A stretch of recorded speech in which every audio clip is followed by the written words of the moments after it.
Jemaat yang dikasihi oleh Tuhan, hari ini, hari Rabu, kita mengikuti kebaktian Rabu Abu.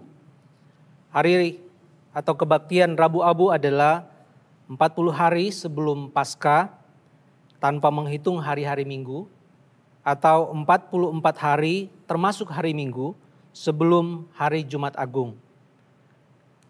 Jemaat, kebaktian Rabu Abu bukanlah semata tradisi Katolik. Dan sesungguhnya terdapat minimal 2 makna besar yang terkandung dalam kebaktian yang mempersiapkan diri kita untuk menyambut hari kematian Tuhan Yesus dan juga Paskah kebangkitan Tuhan Yesus. 2 makna itu adalah yang pertama sebagai bentuk pengakuan, bentuk penyesalan dan pertobatan kita atas dosa-dosa yang selama ini kita sudah lakukan. Dan makna yang kedua adalah kesadaran akan kerentanan kita dan kefanaan hidup kita. Oleh karena itu, di dalam kebaktian Rabu Abu ini, dahi kita akan ditorehi oleh abu yang adalah sisa atau arang dari bakaran daun palem atau daun-daun kering yang lain, dan ditandai dalam bentuk salib. Saudara yang dikasihi oleh Tuhan, karena kita melakukan kebaktian Rabu Abu ini secara online, maka kita bisa saling memberi tanda salib di dahi dengan abu yang telah kita siapkan terlebih dulu. Misalnya suami kepada istri atau sebaliknya, atau orang tua kepada anak-anaknya. Namun jika kita tidak memiliki daun palem untuk dibakar dan dijadikan abu, maka sangat dimungkinkan saudara bisa menggunakan daun kering lainnya, apa saja untuk dibakar dan kemudian dijadikan abu. Saudara, selain penorehan abu di dahi, kita juga bisa melakukan puasa atau minimal berpantang makan makanan yang enak sejak hari Rabu ini dalam kebaktian Rabu Abu sampai kepada hari kematian Tuhan Yesus Kristus atau hari Jumat Agung. Pada intinya saudara, sikap berpantang ini adalah bentuk penyangkalan diri kita atas kenikmatan dunia yang selama ini sudah kita nikmati atau yang sudah kita peroleh. Mari mempersiapkan diri kita, mempersiapkan hati kita, mempersiapkan hidup kita menyambut Jumat Agung dan Paskah dengan sebelumnya kita mengikuti kebaktian Rabu Abu. Tuhan memberkati kita semua. Ya, Shalom jemaat sekalian. Kita akan memasuki masa raya Prapaskah. Mari kita siapkan hati kita, pikiran kita untuk memulai ibadah ini. Mari kita angkat satu pujian, lebih dari segalanya.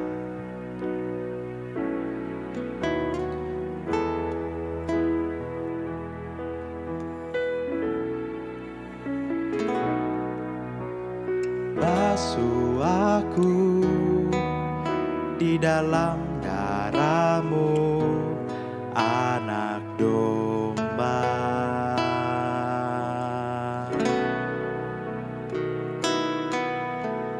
Jamah bibir, luruskan hatiku dengan Roh-Mu.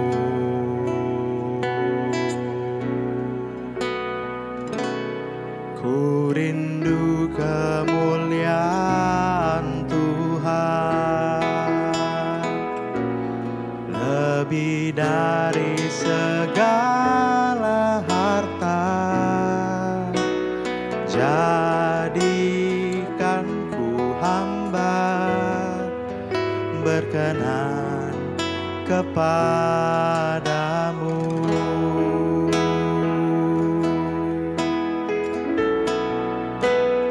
Lebih dari segalanya,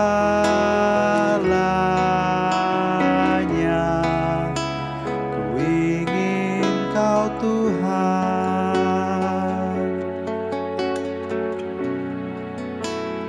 Mas, perak dan pearl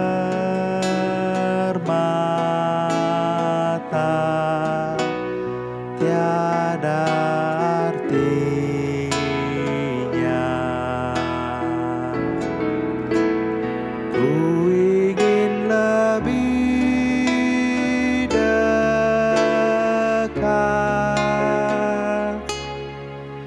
bersekutu denganmu. Jadikan ku hamba setia kepadamu.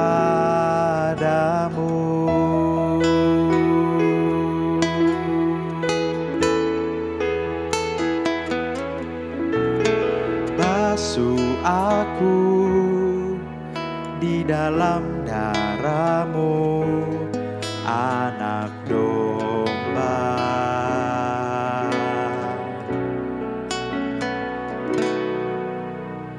Jamah bibir, luruskan hatiku dengan Roh-Mu.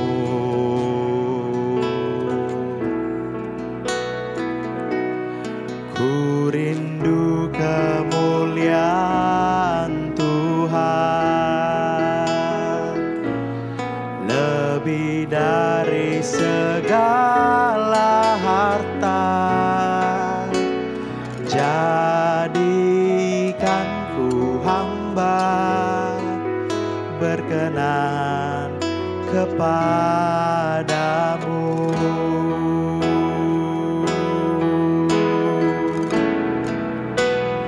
Lebih dari segalanya,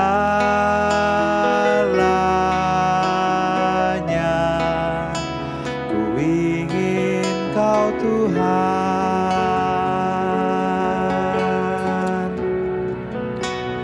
Mas, perak dan permata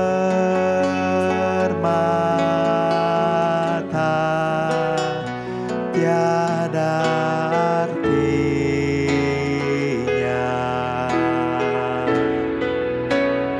Ku ingin lebih dekat,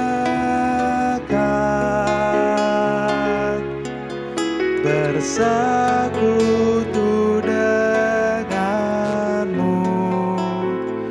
Jadikan ku hamba setia kepadamu.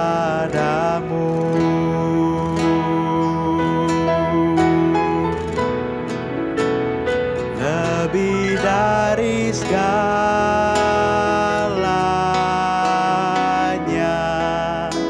ku ingin Kau Tuhan.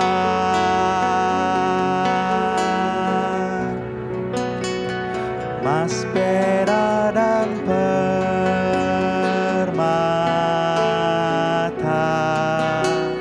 tiada artinya.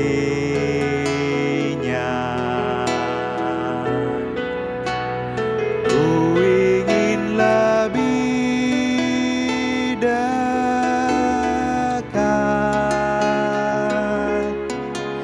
bersekutu denganmu.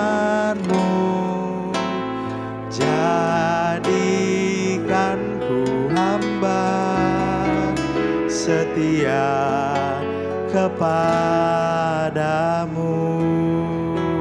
Jadikan ku hamba, jadikan ku hamba setia kepadamu.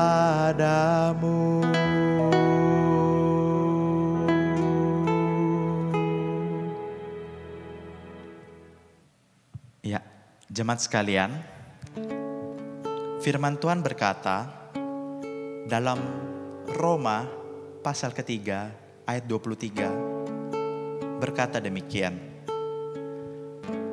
Karena semua orang telah berbuat dosa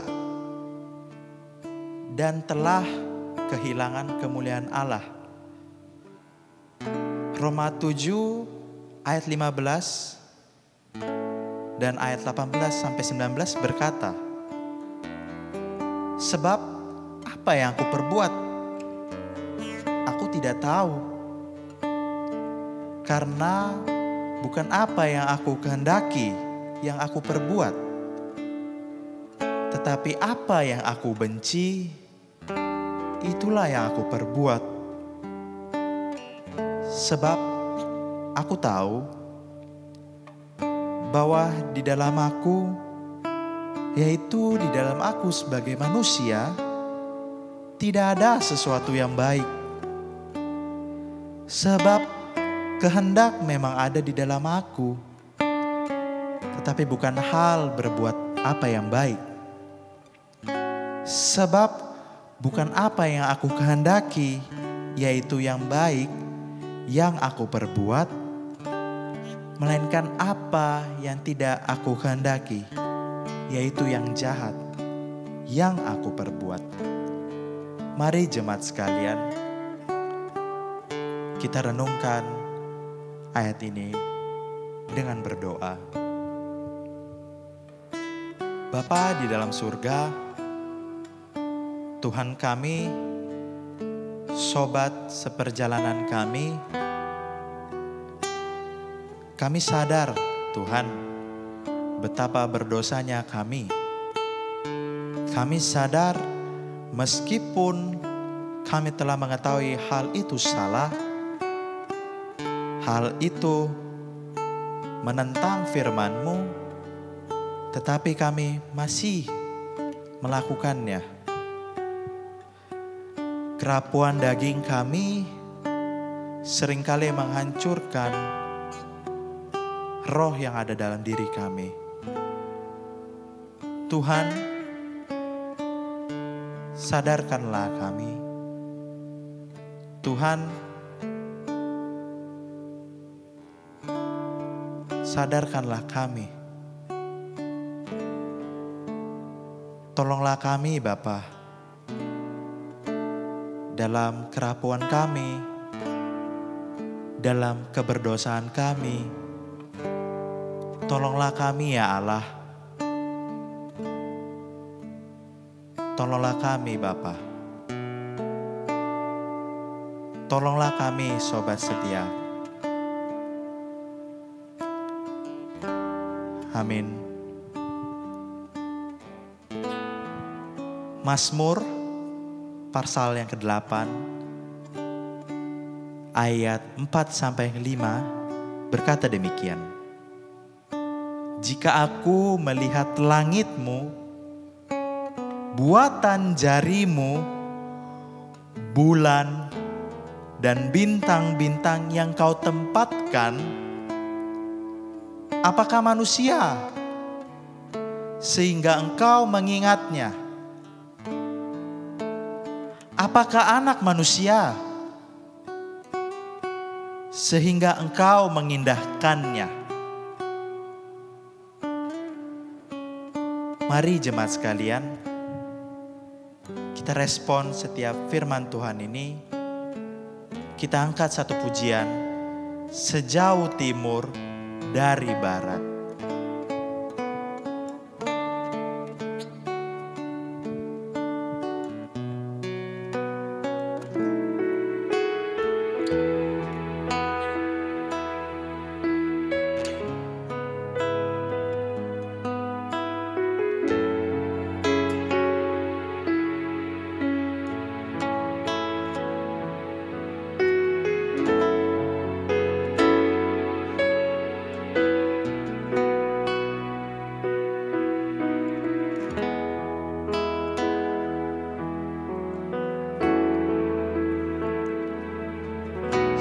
Sejauh timur dari barat, Engkau membuang dosaku.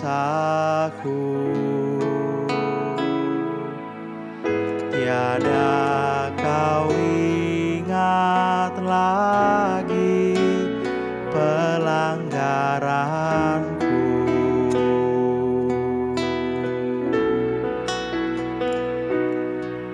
Jauh ke dalam tubir laut, Kau melemparkan dosaku.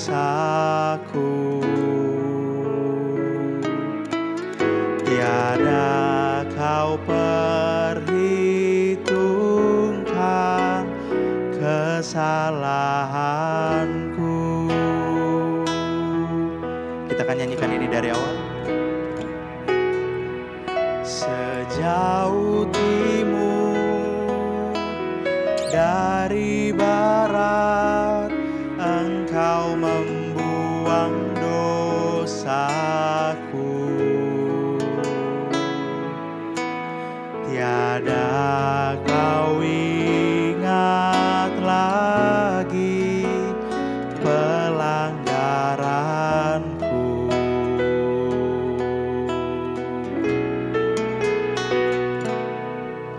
Jauh ke dalam tubir laut, kau melemparkan dosaku.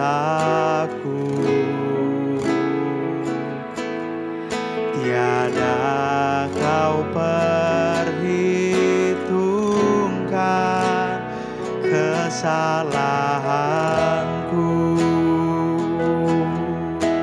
Betapa besar, betapa besar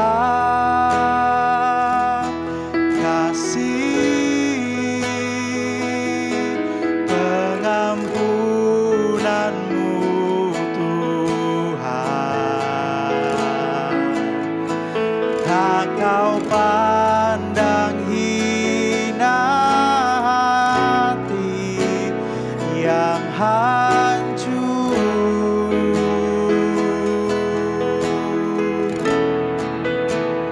Ku berterima kasih kepadamu ya Tuhan. Pengampunan yang kau beri, pulihkanku. Betapa besar, betapa besar kasih pengampunanmu Tuhan. Tak kau pandang hina hati yang hancur.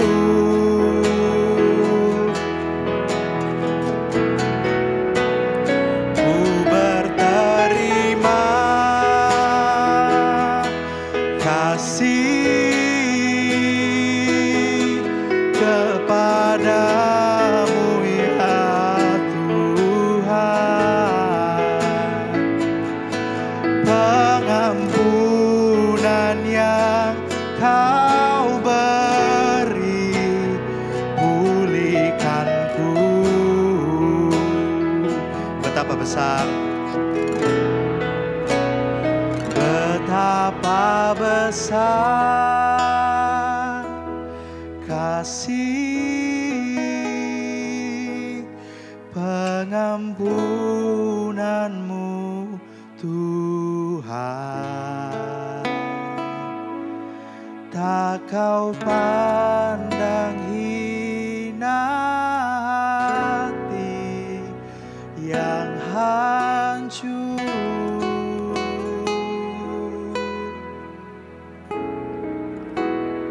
Ku berterima kasih kepadamu ya Tuhan. Pengampunan yang kau beri, pulihkanku. Pengampunan,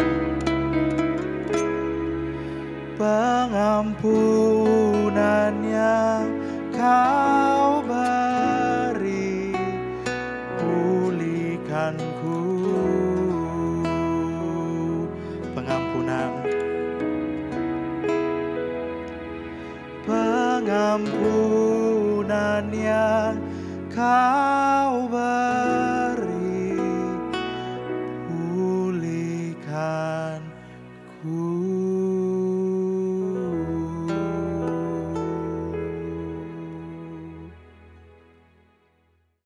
Kita akan bersatu di dalam doa. Bapa di surga, terima kasih malam hari ini karena kami boleh memperingati Rabu Abu. Kami juga diberi kesempatan untuk sekali lagi belajar kebenaran firman-Mu. Mari hamba-Mu yang akan menyampaikan, Kau tuntun dan Kau urapi dengan kuasa Roh Kudus, supaya setiap kami yang mendengar, mengerti, memahami, dan terlebih lagi diberkati. Kami serahkan waktu pemberitaan firman di dalam satu nama Tuhan kami Yesus Kristus. Amin. Bapak Ibu, tema malam hari ini yang diberikan kepada saya adalah mengapa aku diizinkan berbuat dosa. Satu kalimat yang susah ya sebenarnya ya untuk dijelaskan dalam konteks waktu yang mungkin tidak panjang. Mungkin harus bentuk PA atau seminar ya, jauh lebih tepat. Tapi saya percaya tidak ada yang kebetulan dan saya tetap rindu mengusahakan menyampaikannya sesederhana mungkin, seringkas mungkin, tapi tetap Roh Kudus memampukan kita mengerti dan memahami dan kita diberkati. Saya rasa bukan hanya mengapa aku diizinkan berbuat dosa, saya rasa bukan pertanyaan klasik ini saja yang sering kali menjadi pro kontra dari tahun ke tahun, dari abad ke abad. Bahkan mungkin sampai hari ini Bapak Ibu masih terus mempertanyakan mengapa Tuhan mengizinkan, kata yang dipakai diizinkan atau mengizinkan. Ada dosa, ada kejahatan, ada perang, ada sakit penyakit, ada penipuan, ada penindasan, ada semua hal-hal buruk. Mengapa Tuhan izinkan itu terjadi? Kalau secara sederhananya mungkin saya bisa saja menjawab dengan satu ayat. Roma 8 ayat 28. Allah turut bekerja dalam segala sesuatu untuk mendatangkan kebaikan bagi orang-orang yang mengasihi Dia, yaitu bagi mereka yang terpanggil sesuai dengan rencana Allah. Ya, Allah bekerja dengan berbagai cara dalam segala sesuatu. Ya, sebenarnya itu sudah cukup menjawab, tapi tentu ada kerinduan yang lebih lagi. Memahami, tujuannya bukan untuk menyudutkan kebenaran firman Tuhan, saya yakin itu, tapi untuk membangun iman kita dan kecintaan kita dan kerinduan kita lebih mengenal Tuhan lebih baik lagi dan lebih dalam lagi. Saya memilih ayat yang ada di Yesaya pasal 46 ayat 9 sampai 11. Di slide kalau terlalu kecil Bapak Ibu bisa membaca melalui Alkitab masing-masing. Yesaya pasal 46 ayat 9 sampai 11. Saya ada menggarisbawahi beberapa kata-kata atau kalimat-kalimat yang penting. Saya bacakan. Yesaya 46 ayat 9 sampai 11. Ingatlah hal-hal yang dahulu dari sejak purbakala, bahwasanya akulah Allah dan tidak ada yang lain. Akulah Allah dan tidak ada yang seperti aku. Ini saya garis bawahi. Ayat 10, yang memberitahukan dari mulanya hal yang kemudian. Dan dari zaman purbakala apa yang belum terlaksana. Yang berkata, keputusanku akan sampai dan segala kehendakku akan kulaksanakan. Dari mulanya diberitahukan tentang hal yang kemudian. Dari zaman purbakala apa yang belum terlaksana. Dan itu keputusan-keputusan dan kehendak yang akan dilaksanakan. Dikatakan demikian. Ayat 11. Yang memanggil burung buas dari timur dan orang yang melaksanakan putusanku dari negeri yang jauh. Aku telah mengatakannya, maka aku hendak melangsungkannya. Aku telah merencanakannya, maka aku hendak melaksanakannya. Jadi dari sini tuh sebenarnya sudah sangat-sangat jelas bahwa Allah menetapkan segala sesuatu di dalam kekekalan. Kalau tadi di awal saya katakan saya bisa pakai ayat Roma 8 ayat 28. Mengapa saya, aku, Anda dan banyak orang diizinkan berdosa dan hal-hal buruk terjadi dan kejahatan dan sebagainya. Saya tidak bisa memisahkan ini dari berbicara tentang kedaulatan Allah. Maka ada 3 poin yang saya mau sampaikan yang berkaitan dengan kedaulatan Allah. Sehingga dari sisi ini, dari perspektif dan cara pandang ini saya berharap Bapak Ibu dapat memahami lebih dalam lagi. Yang pertama, poin yang pertama, apa yang dimaksud dengan kedaulatan Tuhan? Kedaulatan artinya yang terutama, yang mempunyai kekuasaan paling atas melebihi segala sesuatu. Nah, bicara kedaulatan Allah berarti kita mengerti dan memahami bahwa Allah adalah pribadi yang terutama yang tertinggi kekuasaannya di alam semesta jagat raya ini. Ia menciptakan, bukan hanya mencipta selesai, aku mau lihat apa yang terjadi, pokoknya udah aku bikin dunia seperti ini, manusia seperti ini, cukup enggak. Allah mencipta, Allah memelihara, Allah mengatur, Allah merawat, Allah merencanakan, Allah mengarahkan dengan sempurna segala yang diciptakannya, segala yang ada di jagat raya dan alam semesta ini, sesuai dengan kehendaknya yang sempurna juga. Diatur, diarahkan, direncanakan, ditetapkan dengan sempurna sesuai dengan kehendaknya yang sempurna. Kehendak Tuhan itu sempurna. Jadi tidak sewenang-wenang. Allah berkuasa atas kuasanya. Allah nggak punya kuasa terus tiba-tiba dia kehilangan kontrol dan kendali. Aduh gimana ini? Kok ini terlalu hebat? Kok ini terlalu keras? Enggak. Kan banyak ya film-film seseorang menciptakan satu mesin teknologi serupa manusia atau robot atau mesin apapun yang kekuatannya hebat yang dimaksudkan untuk membangun atau membantu kebutuhan-kebutuhan manusia. Tapi penciptanya kehilangan kontrol sehingga mesin yang tadinya itu digunakan untuk tujuannya untuk menolong manusia, umat manusia malah justru menyerang dan menghancurkan diri sendiri atau dunia. Kehilangan kontrol atas kuasanya, kehilangan kontrol atas ciptaannya. Tapi Allah nggak seperti itu. Allah itu kekuatannya dan kuasanya sangat sempurna, kehendaknya sempurna dan dia berkuasa atas kuasanya. Dia berkuasa atas kehendaknya. Dia nggak bisa kayak lost control gitu, nggak bisa. Nah ini yang dimaksud kedaulatan Tuhan. Allah berkuasa atas segala sesuatu tanpa terkecuali.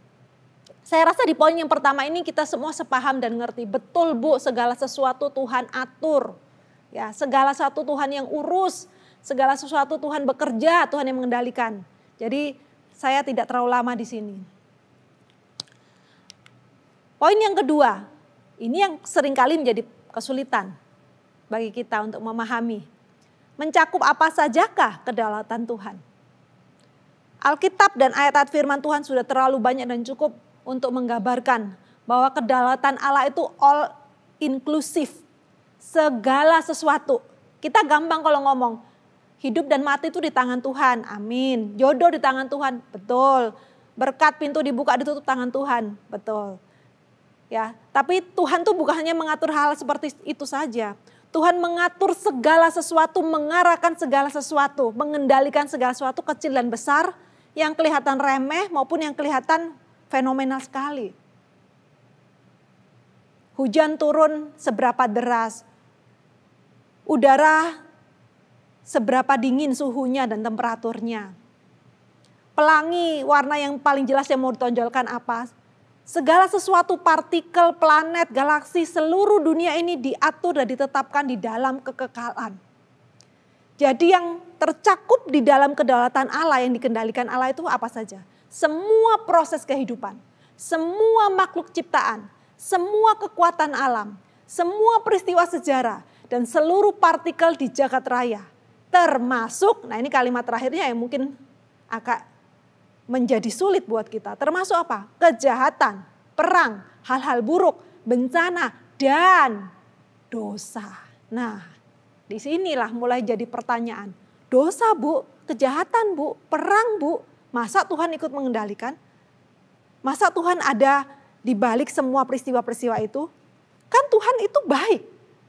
Kan di dalam diri Tuhan tidak ada kejahatan sama sekali. Ini yang selalu menjadi pro kontra. Tapi mari kita hari ini belajar jujur, belajar dari pribadi yang berdaulat itu. Kita hanya bisa mengenal kedaulatan Allah, memahaminya itu hanya melalui dari Allah sendiri, yaitu pribadi yang berdaulat itu. Yang berfirman melalui Alkitab. Jadi bukan penafsiran kita, bukan apa kata bapak-bapak gereja mungkin, pendeta atau siapapun, atau pemikiran manusia yang terbatas. Tapi apa yang dikatakan firman Tuhan tentang kedaulatan Allah. Firman Tuhan banyak sekali mencatat dan membuktikan kedaulatan Allah itu all inclusive, termasuk segala sesuatu yang terjadi di dunia ini. Apapun itu, yang baik di mata manusia atau yang buruk. Yang nyaman, menyenangkan, hebat, fenomenal, ajaib, atau hal-hal kecil yang remeh, atau hal-hal yang tidak menyenangkan. Saya hanya ambil beberapa ayat. Ayub pasal 2 ayat 9 dan 11. Di sana kita tahu bahwa kisah Ayub menunjukkan bagaimana orang saleh pakai istilah judul tadi, diizinkan Tuhan mengalami penderitaan yang beruntun dan kehilangan segala sesuatu dan masih ditambahi bonus sakit penyakit yang mengerikan yang sangat menyiksa.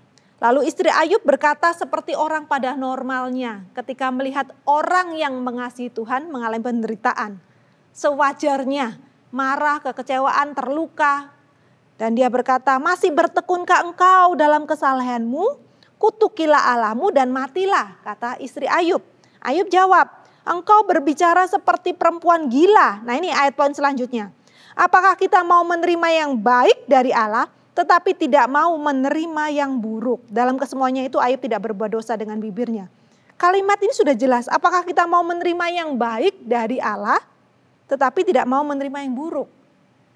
Tertangkap sangat jelas bahwa hal-hal baik dan hal-hal yang kelihatan buruk pun Tuhan tetapkan. Tuhan arahkan.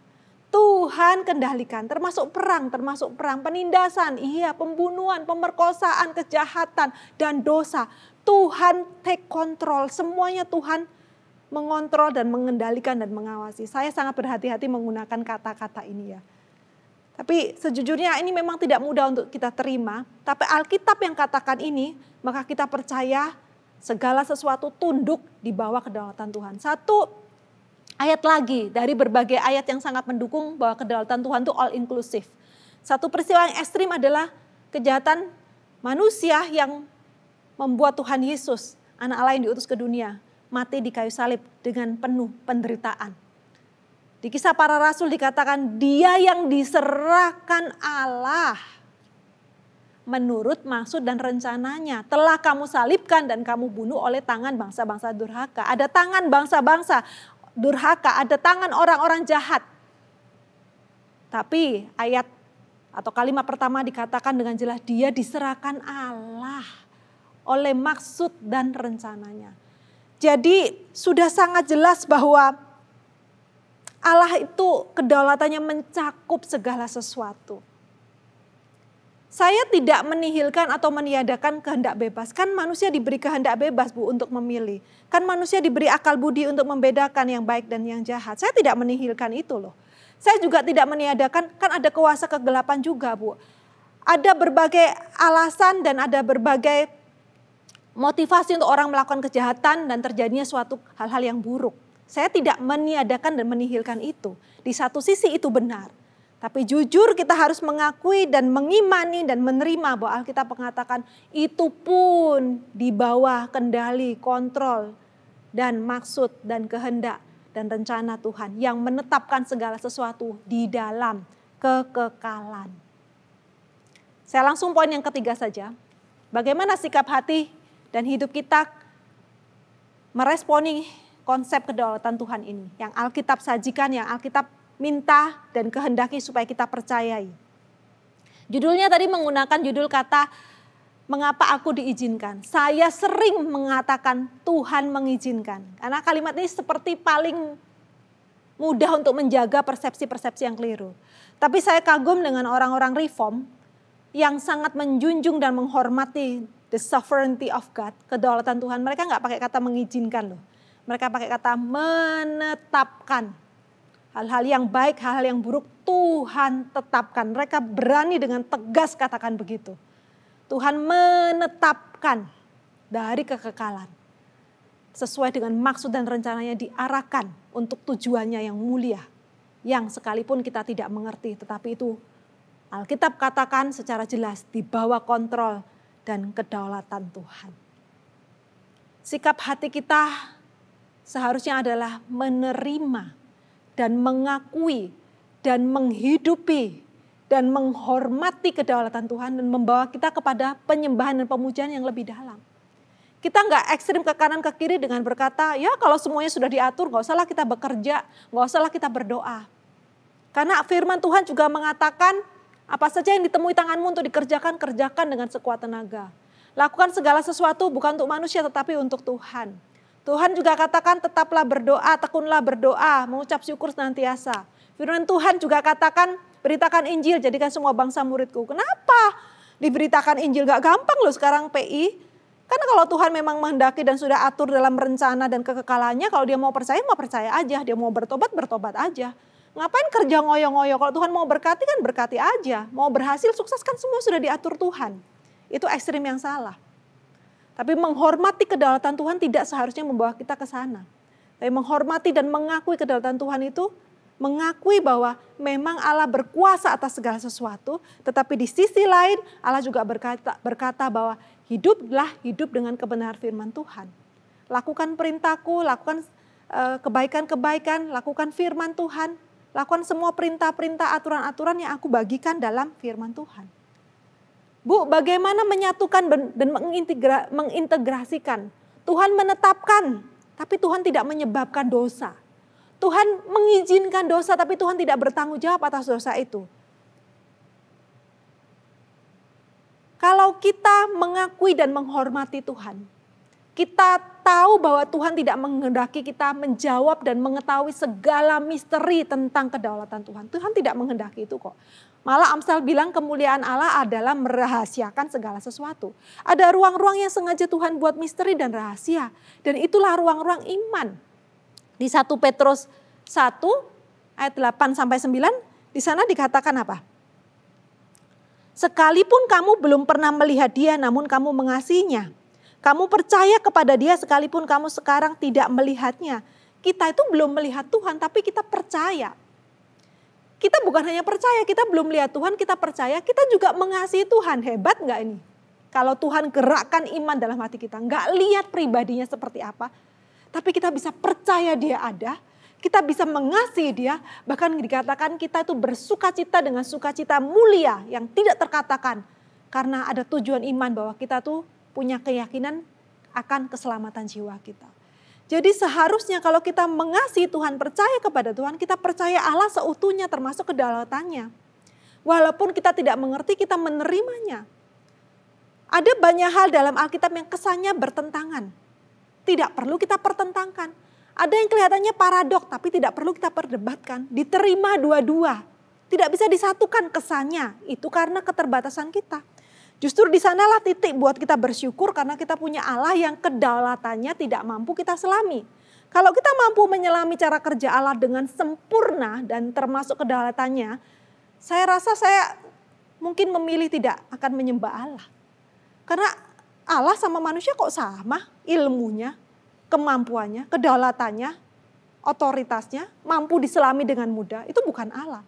Tapi ketika saya menyadari betapa dalamnya, betapa dahsyatnya, betapa saya tidak mengerti. Tapi saya mau percaya, saya mau mengasihi, saya mau mengakui, saya mau menghormati. Di situ terjadi satu penyembahan yang dahsyat kepada Tuhan. Tuhan mampu kerjakan iman di dalam diri kita.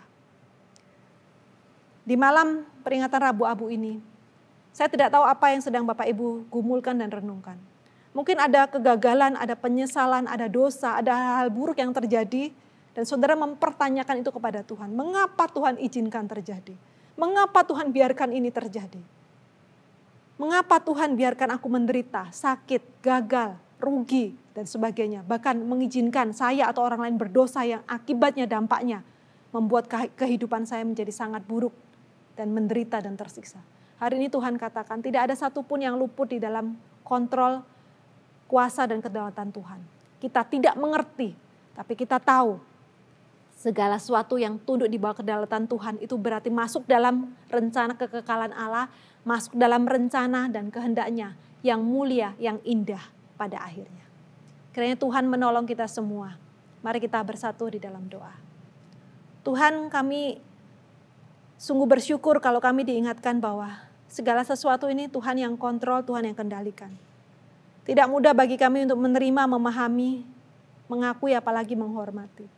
Tapi biarlah Roh Kudus yang membangun iman kami, meneguhkan iman kami untuk percaya sekalipun kami tidak bisa melihat Engkau, untuk mengasihi sekalipun kami tidak bisa melihat Engkau. Roh Kudus yang sama juga yang membuat kami menghormati kedaulatan-Mu, percaya dan mengakui dengan sungguh-sungguh. Segala sesuatu Engkau tetapkan dengan maksud dan tujuan dan rencana dan kehendak-Mu yang sempurna, yang baik. Kami tidak perlu memahami semuanya. Kami cukup mempercayai dan menerima dan mengakuinya. Kami menyerahkan Tuhan hidup kami, masa lalu yang seringkali kami sesali dengan meyakini. Kami tahu Tuhan punya maksud dan rencana. Kami tahu Engkau mengasihi kami, Engkau mengampuni kami. Engkau mau memperbaiki hidup kami menjadi lebih baik dan lebih baik lagi. Semakin serupa dengan Engkau.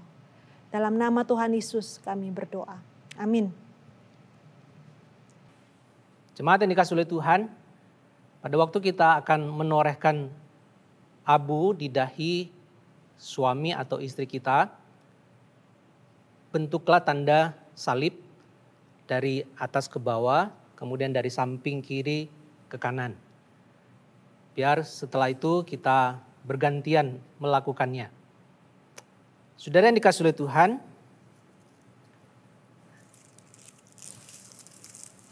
hidup kita seperti daun ini, rapuh dan rentan. Sebelumnya dia berada atau tertempel kepada pohon, tetapi pada waktu tertentu dia kemudian akan menjadi kisut, layu, dan kering. Itulah hidup kita yang sebenarnya. Hidup kita sangat rapuh. Sebentar mungkin kita sehat, kuat, kita punya uang, punya segala sesuatu. Tetapi di dalam waktu tertentu yang kita tidak pernah tahu, apa yang mungkin menjadi kebanggaan kita, apa yang menjadi milik kita, itu pun akan hilang.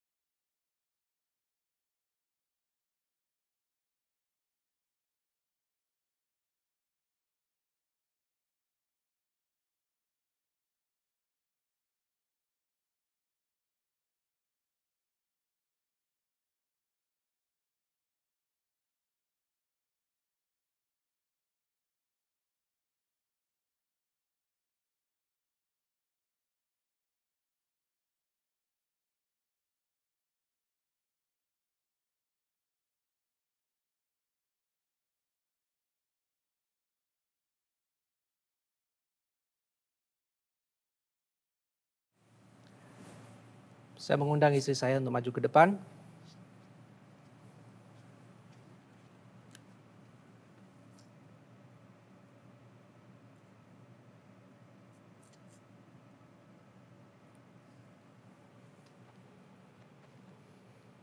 Ingatlah, engkau dari abu dan akan kembali kepada abu. Bertobatlah dan hiduplah dengan anugerah daripada Tuhan.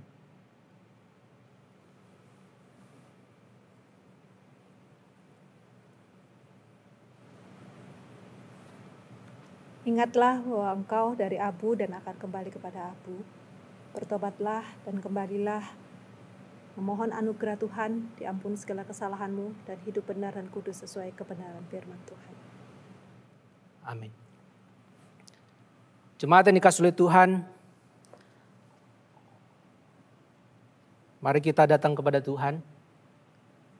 Kita datang kepada Tuhan di dalam doa. Ya Tuhan, Bapa kami yang bertahta di dalam kerajaan surga, menyadari betapa rentannya, betapa rapuhnya hidup kami. Betapa sementaranya hidup kami. Betapa fananya hidup kami. Kami bisa berkata bahwa kami memiliki segala sesuatu untuk menjadi sandaran hidup kami. Tetapi apa yang mungkin selama ini kami banggakan, apa yang menjadi sandaran hidup kami hanya sebentar, hanya sementara. Satu waktu yang tidak kami tahu itu akan diambil dari hidup kami. Bahkan hidup kami sendiri itu sangat-sangat fana, sangat-sangat sementara. Inilah kami ya Tuhan di hadapan Engkau. Karena itu di hari Rabu ini, di dalam kebaktian Rabu Abu ini, kami diingatkan bahwa kami harus datang kepada Tuhan. Kami harus datang mengaku segala salah dan dosa kami. kemudian meminta pembaharuan hidup daripada Tuhan. Dan sekaligus juga kami mengambil sebuah komitmen yang baru di hadapan Tuhan, bahwa hari yang ada di depan, detik, menit, jam yang ada di depan adalah waktu-waktu dan kesempatan untuk kami melakukan apa yang berkenan di hadapan Tuhan, dan Tuhan memakai hidup kami menjadi alat yang efektif di tangan-Mu. Biarlah waktu hidup yang sementara ini bisa kami pakai untuk melayani Tuhan, menjadi kemuliaan bagi nama Tuhan, dan menjadi berkat bagi banyak orang. Dan kami tidak akan mengandalkan apa-apa yang ada di dalam dunia yang sementara ini. Tapi kami datang kepada Tuhan, kami mau mengandalkan Dikau semata-mata. Kami mau mengandalkan Tuhan di dalam segala sesuatu. Terima kasih Tuhan, kami bersyukur untuk hari ini. Kami bersyukur untuk waktu ini. Di dalam nama Tuhan Yesus, kami sudah berdoa dan bersyukur. Haleluya. Amin. Mari jemaat sekalian, kita angkat satu pujian seputih bulu domba sebagai bentuk respon kita akan penoraian abu.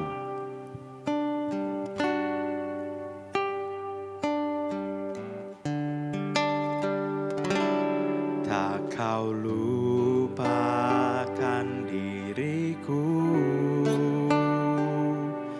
kau ingatku adalah debu, tetapi kau meninggikannya di hadapan malaikatmu. Tak kau hapuskan namaku dari kitab kehidupanmu. Kau tak mau mengakuinya di hadapan Bapa. Kau Allah yang tiada mengingat lagi segala kesalahanku yang telah Engkau ampuni.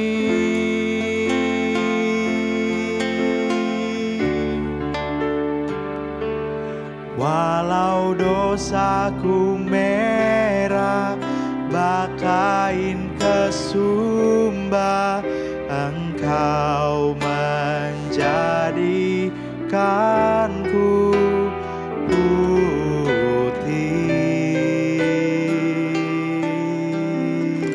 seputih bulu domba.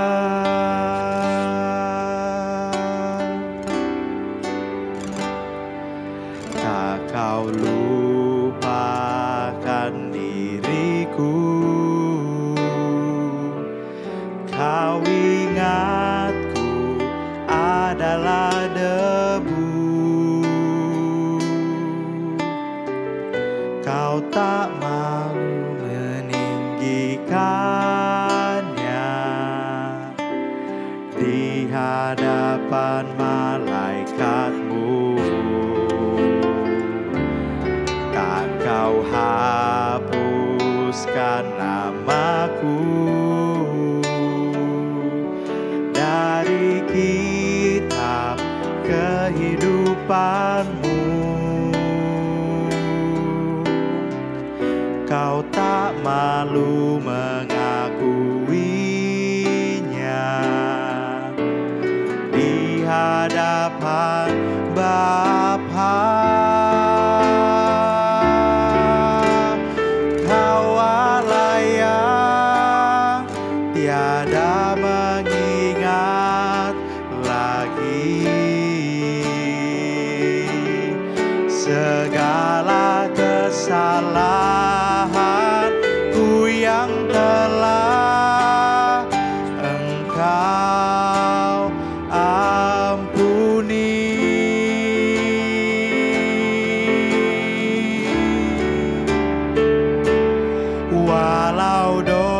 dosaku merah kain kesumba, Engkau menjadikanku putih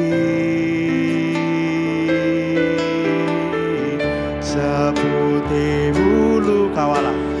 Kawalah yang tiada mengingat lagi segala kesalahanku yang telah Engkau ampuni.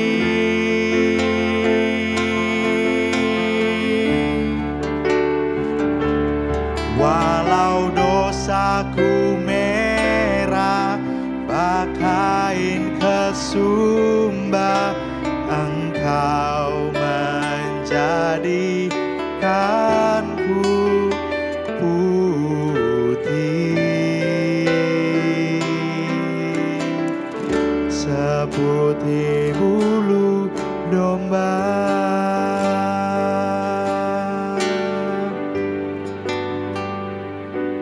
Walau dosaku merah kain kesumba, Engkau menjadikanku putih seputih bulu domba.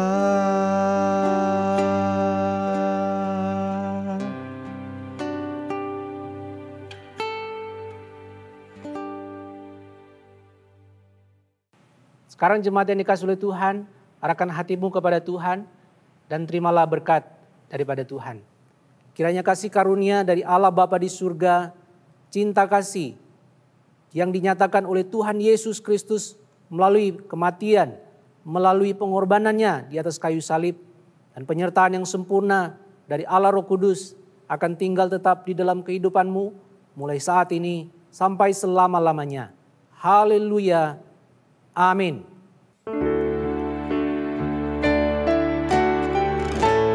Terima kasih Yesus. Terima kasih Yesus. Ku beri syukur hanya bagimu, ya ya Tuhanku. Terima kasih Yesus. Terima kasih Yesus. Ku beri syukur hanya bagimu. Terima kasih Yesus. Terima kasih Yesus. Terima kasih Yesus. Ku beri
Tuhan memberkati kita semua.